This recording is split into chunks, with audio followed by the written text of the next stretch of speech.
Hey guys, welcome to Just Jump. If you're not familiar with us, I'm Chef Kenneth. This is Chef Seppi. This is Steven. He's a professional photographer, and we're just a bunch of creatives coming together collectively to talk about jumping.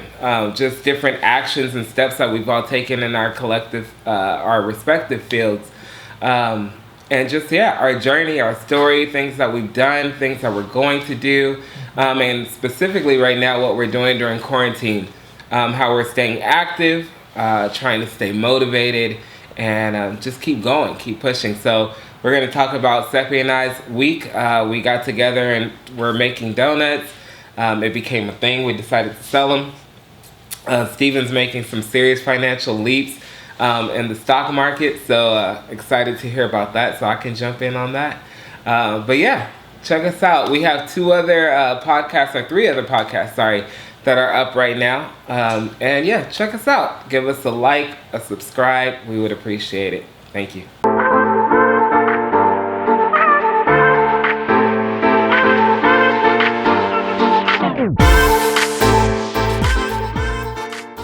So guys, how's your week been going? I see on social media you guys been busy. It's been tiring, man.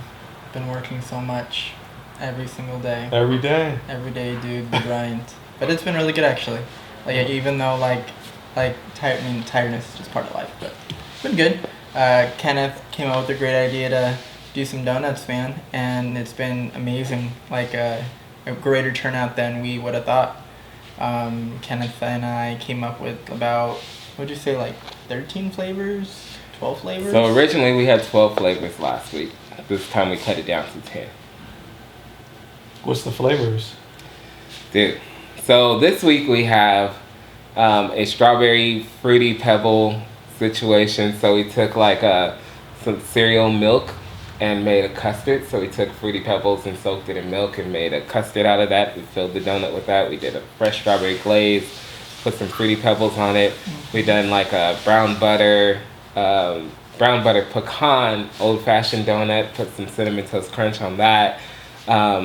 We did flavors like Kira came up with a flavor, which was a bacon creme brulee, which is really cool. So that was fun. I mean, we have a plethora of flavors. We got mango, lemongrass. I'm sure some of you guys have heard of Voodoo Donuts or Blue Star Donuts. Right. Those are the top two. I mean, that Kenneth and I have been to and stuff like that.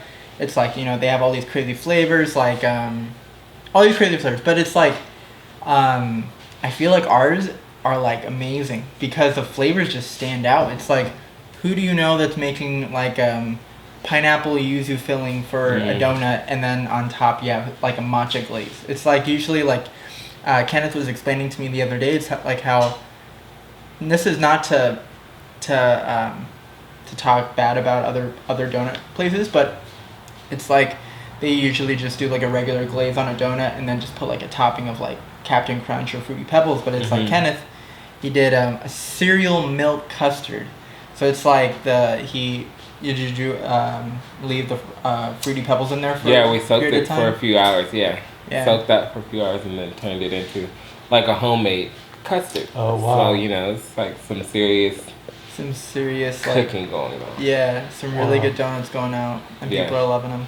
Yeah, so I think the comparison. Sorry, just real quick, just the comparison between Voodoo and Blue Star. One thing about Voodoo is it's novelty flavors, things that just people are familiar with, the Fruity Pebbles or Captain Crunch. Blue Star is more elevated, and so they do a brioche dough, and they have real ingredients and fresh ingredients, and so I think it was that kind of concept that we were modeling after. It's using brioche dough. That means the dough takes 18 hours to proof. Yeah. So it's not you could just get up and just make donuts. You know what I mean? There's a system to this thing.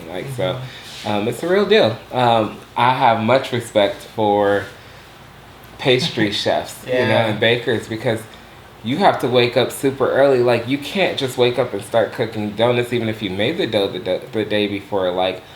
You have to get up, you have to take the dough out. It takes 30 minutes for the dough to even be ready to be rolled out, because it has to cool down. Warm up. But it can't be left out overnight or it will overproof. And it will lose the gas that allows it to rise and so forth and so on.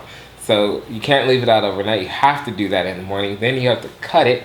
After you cut it, it takes about an hour or two from that point. So before you can even start frying donuts, you're about 2.5, 3 hours in. So it's a serious process, and this isn't once again for your regular yeast-driven donut. This is specifically for brioche dough, but we wanted to go the extra mile and make sure that we were putting out that kind of quality. Wow.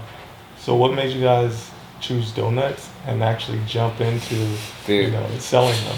Dude, it was so random, right? So I had actually, my boy Joffrey's actually here helping us right now, and I had actually made some for him and his family. And his sister was like, Kenneth, you should sell these donuts. And I was like, man, I ain't selling no donuts. You know how long these donuts take to make? Like, I just did it to bless people. Like, I was just like taking people pastries. Seppi was taking people cookies. I was taking people donuts. Like, it was just something we were doing just to do. Like, it was just fun to go out and bless people. And so she put up an Instagram post and it said, help me convince my brother to make some donuts, to sell donuts. And I was like, man, ain't nobody buying donuts. And then she had like 5 people interested. And I was like, all right, well, I guess we're going to sell some donuts and see what happens. Like, whatever. So I talked to Seppi. I'm like, we sell like 60 donuts. That'll be cool. We can pay for the ingredients and fund our next project, right? Like, it'll just be a few, maybe make $150. Like, cool. That'll be ingredients for the next thing. So I was like, well, if we sell 100 donuts, that'll be pretty legit. Maybe we'll actually make some money, like, right? Right. Not much, but a little something. We ended up selling 389 donuts. Up, wow. Yeah. And this week... And that was word of mouth? That was word of mouth. Just through word of mouth. Yeah. And then, like, this week we have, like, a little over 200? No, bro. It's almost 300. Oh, my God. Wow. Yeah, dude. So last time I talked to Seppi, it was, like, close to 200. Yeah, closer to 200. Dude, it was crazy. So, like, so Kenneth... So this is after we sold donuts last week, so then we're selling again this week for Mother's Day and stuff like that. And I'm hanging out with him on like Tuesday, and he says, I only got 80 donuts. And he's and you could like think like anybody like who just sold like, almost 400 donuts and only has 80 is like, I don't know if I'm gonna do it this week kind of thing. And then bro, like he went from like 80 donuts to like 300 donuts in like 3 days. I'm like, wow. In like 2 days. That's crazy. That's amazing. That was funny because that night, I was talking to Seppi earlier in that day, and that night I was like, bro, we almost at 200. He was like, how'd you go from 80 like a couple hours ago to 200? And I'm just like, man, like the support is just coming in. The support has been so real. Yeah. Like, people have showed so much love in this season. It's been nuts. Like, just like people reposting our pictures. People drove from like Oxnard. People drove from Torrance. People have driven from like all out of the city to come and just support and buy donuts. The cool thing about this time in quarantine is like, I've been watching people's stories with these donuts and it's been such a blessing. It's really blessed my heart because they're like, taking their donuts, putting them in like little bags and going and dropping them off at other people's houses to make them happy. So it's like, it's just been really cool seeing like that. It's not just people coming to get donuts for themselves, but like they're actually even distributing them and like sharing them with friends and family and neighbors and that's stuff cool. Like that. So it was awesome. Really cool. Like it's been really cool watching the stories. Like people were like, oh yeah, such and such made my day. They bought me some donuts and then they're tagging me in it. So it's been the word of mouth that's been cool. The love has been cool. But like not only the love to us, but seeing people love other people through it, it's been really cool. Good vibes all around. Yeah. It's amazing to see that, during this time of uncertainty and quarantine, how we creatives and how other people are inspiring other people and even stepping out on a limb, just jumping. Yeah. And making, a lot of companies was made from, harsh times. Yeah, and for what sure. comes out of it. Yeah. For sure. Like, the fact me and Seppi were sitting here, we're like, so we gonna do this? Selling donuts, huh? And so we're like, well, what should we call it? And Seppi was like, Creations Cafe. Like, it was like, and we were joking. This is all hypothetical. We're just like doing it for fun. I come up with like a couple other names for other things that we thought about. And then like Kenneth, and then this big thing, making donuts out of his house. It's crazy. It's been nuts. Then Yeah. like all of a sudden, Kira's making stickers. We got logos and boxes. I And saw that. It's The logo on the nuts, box right? and everything. Like, Legit, this is legit. everything. it's nuts. You know, we got the drinks. We got some like that's been fun for me because I love bringing culture and part of our travel. Like we talk about travel so much in here, into anything that I do. Right. So like I bought back this specifically Costa Rican pour over coffee machine that I bought, and it was really near and dear to me because like when Kira and I first went to Costa Rica, like people were like, this was a very like let me bring you into my home, let me bring you into my space kind of thing. And it's like, we're not just going to make you a pot of coffee on this like electric thing. Like, you know, you got to boil the temperature right, you know, so pour over. It takes more time, more care. You're grinding fresh coffee beans. And so to bring that back out using Costa Rican coffee, using their method of brewing and then like making this chai syrup that I make and all of these things, that's just been another addition to that's made it super fun. But as Seppi was talking about earlier, just through the whole thing it's really been about like using real ingredients, like using real lemongrass, using real mango, using real strawberries, like making real chai, like not just buying a packet of chai tea, but taking all of these spices, things that I got from this company, Spiceologies, this spice company that makes spices for chefs by chefs. They make their own stuff. So anyway, just using like real ingredients, it's just been fun and inspiring, and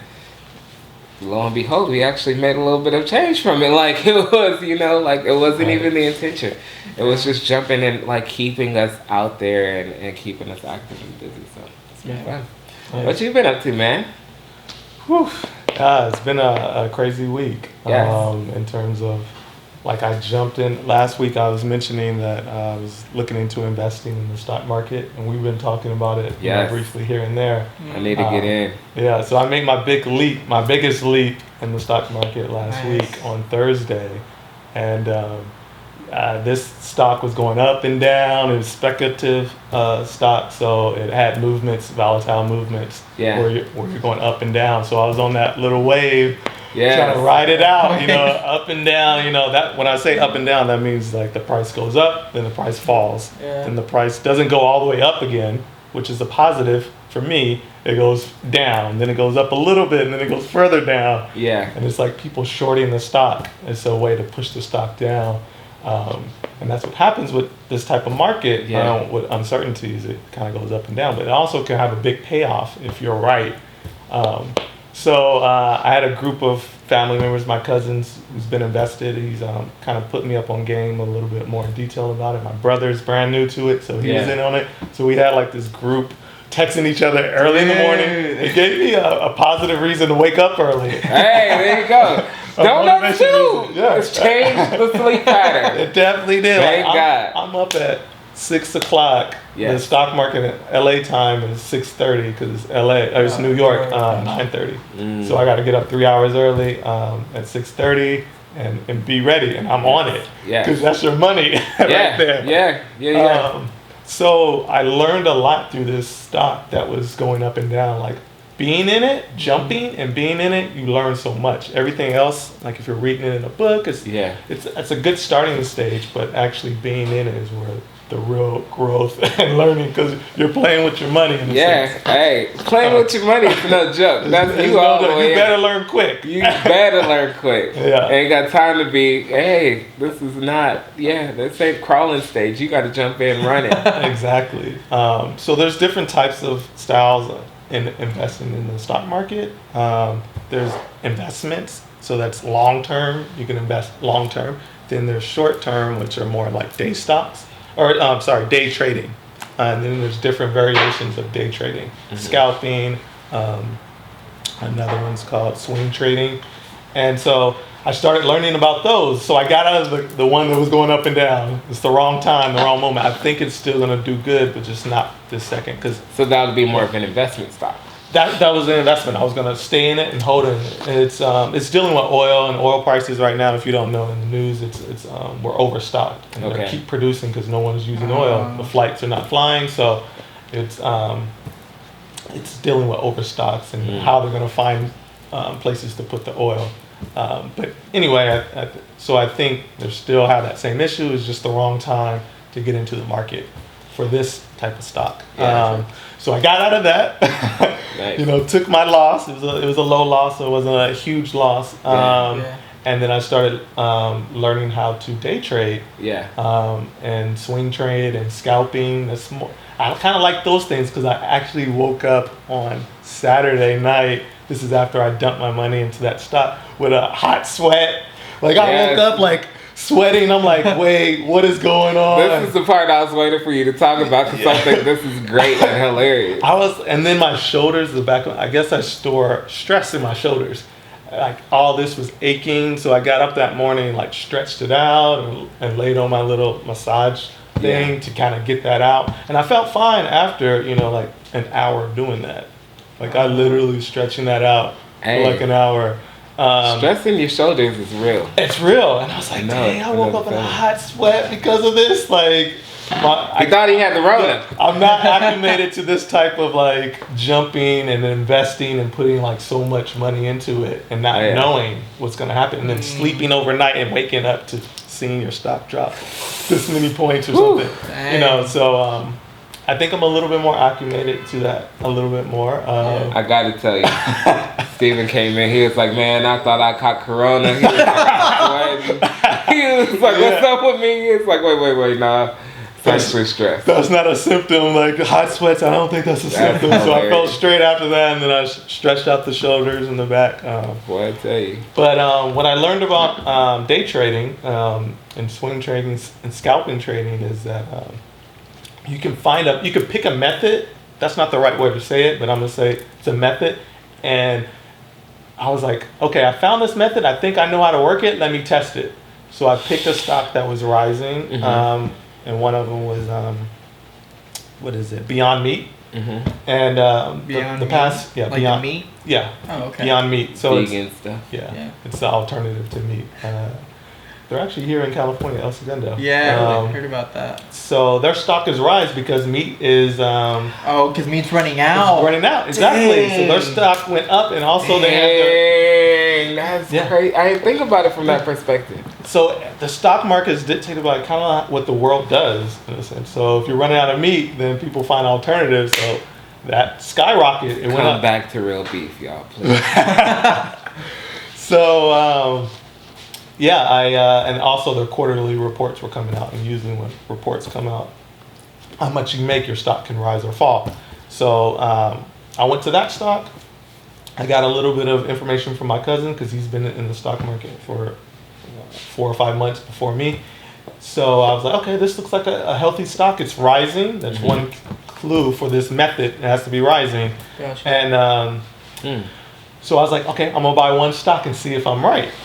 So I bought one stock, which was 122 at the time, and this is after the day it actually rose 10%. So I'm buying it the second day now, and I bought it when it kind of went back down a little bit, a few dollars. So I bought it. The system worked. Let's just long story short, the system worked into numbers. Like I have to pick a number. Like if it breaks this wall, it's really a resistant wall in the stock market. I'm not going to go into details, but it's like a made-up resistant wall. If it breaks this, it's going to skyrocket. And as soon as it broke those numbers, it went from 123 to 125. So I was like, I was right. So I made like that $2.50. Now that's not a lot, but if you put $10,000 in there, that's $250 in 2 minutes. Yeah. So I was like, my method works. My method works. So today, I was like, all right, this is when I'm going to plant my money into it. Yesterday was just one stock. I'm going to put more than one stock into this one. Let me see if it works. He put some serious money into So yeah, I'm not going to say how much, but so I jumped. And so the thing is, I told my brother this yesterday because he's involved as well. He's the same level as me. I'm like, hey, I think I figured out this method. He's like, hey, call me when the stock opens and walk me through it as you're going through it. So I was like, okay, yeah, let's do it. This would test me to see if I'm actually know what I'm doing. The best way to know if you know how to do something is to teach someone else. But if they jumped in and lost their money while you teaching them, well, I didn't tell them to do that part. So the night before, I pulled up 3 other stocks just in case. So I didn't want to just rely off of Beyond Meat to do the system that I'm talking about, the method. I have a few other options. So I did Uber, and I picked this other one that my cousin mentioned. That was my downfall. So while I was messing with Uber, because it looked like it was going to break that resistance wall that I was talking about, the Beyond Meat broke it. So I missed it. And so when I finally went over to that, it had already skyrocketed. But it was at the number that I said. Because I was telling my brother, I was like, watch, this is going to break at 123. It's not there yet. Let's go to Uber and see if we can find this one. Messing with that. I went back. 123 broke. And then this stock flew. It went from 123 to 125, then 126, then it had a little resistance, and then it went all the way up to like 134 or something like that. So I would have made, if I would have stayed in it, I probably would have made 8% off of my money. So to put that in perspective, if it was $10,000, that's $800 within 5 minutes of that up and down, of that uprise. Yeah, see, you're going to have to explain this to me when we get off camera. Yeah. Like, really break it down so I can understand and make some money. But what I like more about this in this conversation is when you and I were talking earlier, Stephen, is breaking the dependency of someone else. Being like, hey, if I make these stocks work for me, I don't have to worry about, like, am I going to get a client? I don't have to worry about this. I don't have to worry about that. Like, everything that we're doing right now, like, Seppi and I are talking, like, I'm like, all right, bro, what are we going to do if this happens? What are we going to do? Like, it's always thinking about an alternative to continue to create a stream of income or multiple streams of income while continuing to move creatively so that we're not dependent on one person, you know what I mean? Because we see life changes, you know, so frequently. And this is the biggest change anybody has ever seen in our lifetime. You know, like me and Seppi were saying the other day, like, truly, people have said this, but it's the truth. Like, truly, had you said that this was going to happen 3 months ago, we would have laughed at you. Right. Like, nobody. The world's gonna shut down? What? Yeah. That sounds crazy. It sounds bananas. Like, I'd have, like, conspiracy theories. Like, you know, like, I just wouldn't have believed it. So, but you putting yourself in a position to be like, hey, let me jump into something that's going to keep me funded so that I can do the things that I desire to do, you know, and continue to create and continue to be out there. Although I know that this right now has taken up a lot of your time because, like you said earlier, like you wake up in the morning like, hey, did it, you know, make money? Did it not make money? What should I invest in today? I want to get there. I want to get there. I think also like what you were saying, that's exactly the case. Like I'm looking for, you know, another stream of income where I can't work as much because we're in quarantine. Yeah. What's another option? And what's a long-term option for me as well, where I want to start investing into my portfolio for the future, for my retirement, and what that looks like.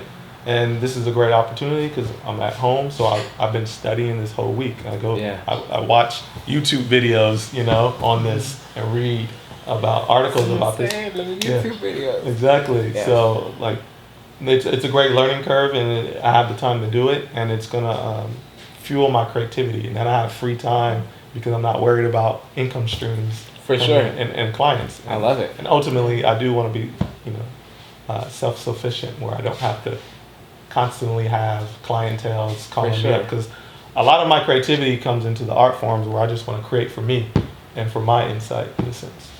Create for me so I can give to others, in a sense. For sure. Yeah, For sure. I hear you. That's the beauty about like the things that we do with Dine in LA, or like even with these donuts. It's like we get to come and just make it. If you show up, you show up. If you didn't, like, we still got the chance to do what we wanted to do. It's just great that people do keep showing up. So that's been great. But yeah, man, I'm loving it. I'm excited to see what's going to happen with that. I'm excited to see. Seppi and I are talking about, who knows, in the next few weeks we might start street creations and start selling street food. We might be one of them street vendors that's like, dope, you know, started something new. We might be doing that on the street. We might be doing it from here. You know, who knows what's going to happen next. So I think it's a lot of exciting things happening. If people wanted to get some donuts if it's still going around. That's the question. Or just get more information about you personally. Yeah. And your guys, what is there? What can you go to? Follow us on Instagram.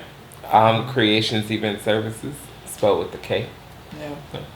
Seppy. Check me out on Instagram, chef_Seppy. And Steven, what's your Instagram? Yeah, I'm at Saul. That's my initials.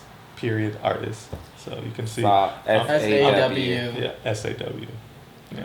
I'm kind of antisocial right now, so you won't see pictures of me so much, but of my art you will see. That's what they need to see. Exactly. That's what they need to see. All right, well, we actually got some donuts making in the kitchen right now. We got a few more orders coming up this evening. And then we're going to have some more going tomorrow. So maybe we should get into the kitchen and just show the people what we're working on.